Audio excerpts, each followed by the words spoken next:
కాంగ్రెస్ హయాంలోనే మూసీ ప్రాంతంలో ఇళ్ల నిర్మాణాలు జరిగాయన్నారు కేంద్ర మంత్రి కిషన్ రెడ్డి. పేదలు పైసా కూడబెట్టి కట్టుకున్న ఇళ్లను కూల్చేయడం బాధాకరమన్నారు. సర్కారు తీరుతో ఎన్నో కుటుంబాలు రోడ్డున పడే పరిస్థితి ఏర్పడిందన్నారు.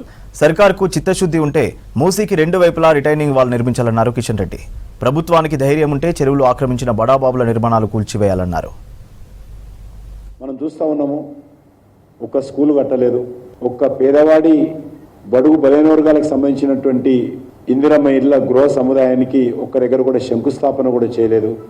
కానీ పేదవాడు నివాసం ఉంటున్నటువంటి బస్తీల మీద కన్నేసి ఆ ఇళ్లను కూల్చడం అనేటువంటిది నాకు తెలిసినంత వరకు దేశంలో ఇంతవరకు ఎక్కడ కూడా జరగలేదు.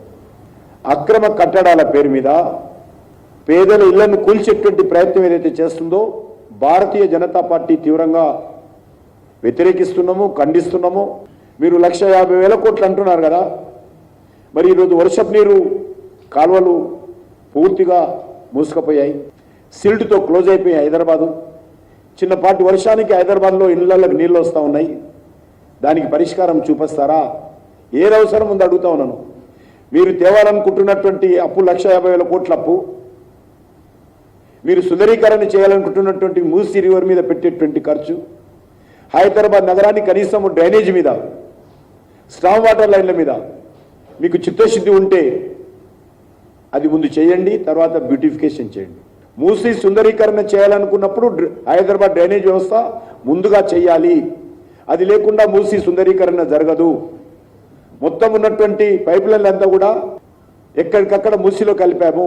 ప్రభుత్వమే కలిపింది, జిహెచ్ఎంసీ కలిపింది, హైదరాబాద్ మెట్రో వాటర్ బోర్డే కలిపింది. మూసీ ఎండాకాలంలో వస్తున్నటువంటి నీరు ఎక్కడో హిమాయత్ సాగర్ నుంచో గండిపేట నుంచో రాదు.